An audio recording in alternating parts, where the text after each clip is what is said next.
Hi Aquarius! Ito na po ang inyong reading. Kuha lang tayo ng pinaka-advice, messages na marahil ay kailangan yung marinig.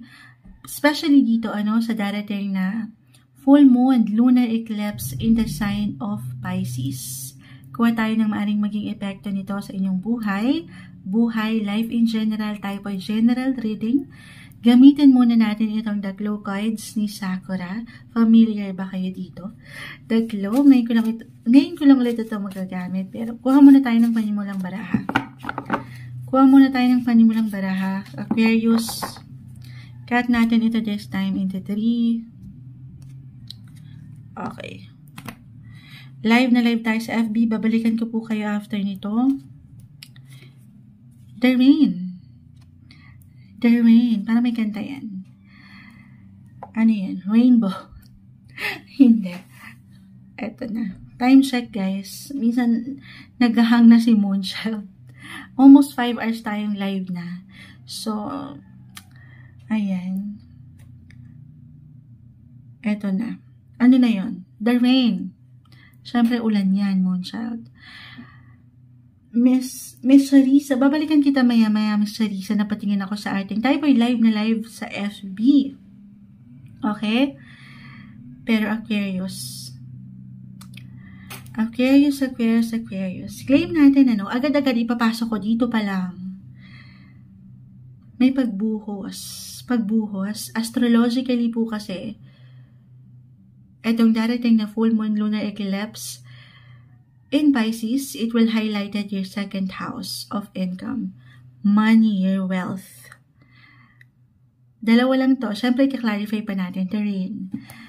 Hopefully, claim natin, na uulanin kayo ng biyaya, ng pera. Or uulanin ng alin. Nung ilang, very normal, lumaharap tayo, ups and downs, highs or lows, money-wise. Sige po, clarify natin to, Aquarius. Okay, The Rain. Bakit itong bumagsak? Full moon lunar eclipse. Anong guidance ang kailangan marinig ng mga Aquarius? Message.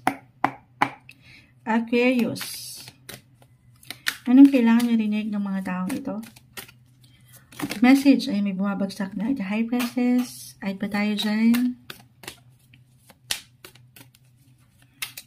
Okay. Kumpol na. Okay na to. Kumpol na siyang bumagsak. Spread natin isa-isa. The High Priestess, the King of Cups, the Two of Wands, the Nine of Pentacles, guys. Ito na yun.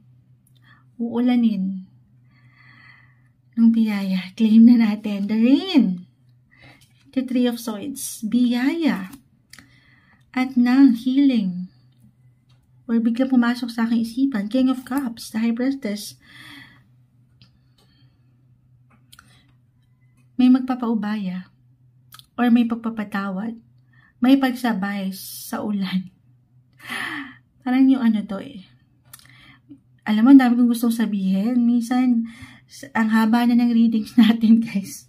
Ito yung struggle. Alam ko mahabang mga PC nyo. Yung mga nasa huling sign. Alam ko naunawaan niyo naman si Moonchild. Pero, unang message, again, uulanin po kayo ng bunga. Mula ito, again, nag-highlight po astrologically ang inyong mag-highlight second house of hard-earned income. Ito yung pinaghihirapan. At yan po ay hindi nababaliwala. Merong bunga na parating. Anytime soon, claim natin yan. May pag-ulan ng wealth, ng money, or nung inyong mga self-worth. Okay? The Three of Swords. Yung halaga nyo, yung value nyo, meron kayo niyan. Hindi nyo pa man yan ma-realize. Value nyo sa trabaho or sa usaping relasyon. Or more on dito, pagdating sa inyong mga spiritual relationship, the High Priestess. Just only take what resonate. Tayo po ay general reading. I'm getting a message na between lang ito, between practicality and spirituality. Balance is the key. King of Cups. Tatanungin nyo, okay, dito kayo ang higit na makapagsasabi. Relationship, Sabi ko nga may pagpapaubaya or pagpapatawad, paghilom ng ilang sugatan.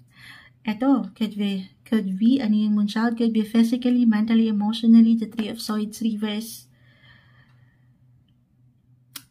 Listen to your intuition, guys. Malakas ang pakiramdam nyo ngayon. The High Priestess is here. Follow your heart. Tanging kayo po ang makapagsasabi kung kayo ba'y napahalagahan pa. Umaangat pa ba yung value nyo sa inyong relasyon or sa trabaho? Andito pa ba yun? Or inuulan ba kayo dito ng pasasalamat, ng biyaya, ng pera, or inuulan kayo ng pag-aalala? Kayo ang higit na makapagsasabi. On a spiritual level pa ba yung connection nyo rin sa inyong ginagawa? Anito pa ba yung passion? Kasi kung hindi na at napagtatanong kayo po ang higit na makapagsasabi. Maaaring ang ilan sa inyo, the Two of Wands, ay merong kailangan buuin or merong talagang dito parang it's now or never. Merong kailangan maging decided kayo sa inyong nais patunguhan para mas umangat itong ulan. Pag-ulan ng biyaya, ng blessing, of money especially, guys. Okay? Expect the result. Guys, kung ano man yung umaangat dito, maaaring ito lang din po yung kondisyon sa inyong sitwasyon na kinakaharap or kakaharapin. Pero ito, yung na-mention kong result, yung outcome, at the end of the day, of course, ito po ay nakadepende sa inyo. Especially nitong mga nakalipas na buwan po. Kung ano yung mga pinunla nyo.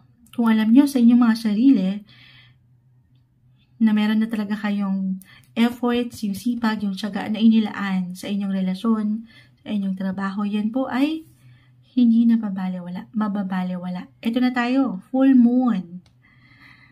Merong achievement, meron kayong mako-complete. At dyan may pag-angat ng higit na balance pagdating sa money, yung security and stability. Okay? Kaya pinapaalalahanan kayo dito na kasi para sa ilan, baka wala pa dito. Kung kayo munchal, wala eh. Hindi ko maramdaman yan. Yung magandang resulta. Then maybe, kailangan nyo lang minsan tapikin ang inyong mga sarili. Nandiyan pa ba kayo sa tamang posisyon, relasyon? Kasi kung wala, syempre wala dito yung biyaya. O hindi kayo ulanin dito, kundi may iwanan lang kayo dito ng pag-aalala o ng ilang tensyon or problema. Dahil meron po. Okay? Merong parating. Claim natin ito. Money is coming, guys. Meron, ayan. Na-overwhelm ako kasi may pag-ulan. May pag-ulan, ulanin kayo. Claim po natin itong magandang possibility. Especially po pagdating sa inyong buhay, career, and professional area. Kung sa love, ito nga, Three of Swords, ganun din. May paghilom po.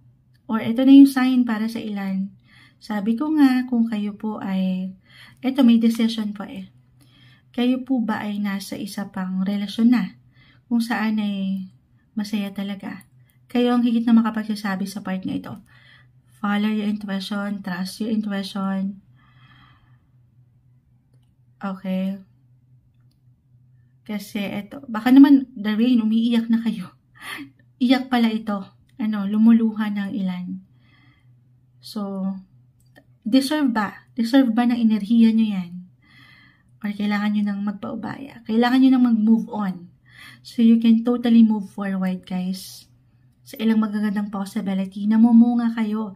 Sa pag-ulan na ito, lalo kayong lumalago. Ayan, lalo kayong nag-glow, nagbo-bloom. Okay? Deserve nyo ang pahalagahan. Deserve nyo ang mahalin. Sabi ka nung kanta, there's always a rainbow. There's always a rainbow after the rain. O, di ba mai-relate lang ni Moonchild? Hindi. Kita mo para siyang rainbow, the Nine of Pentacles.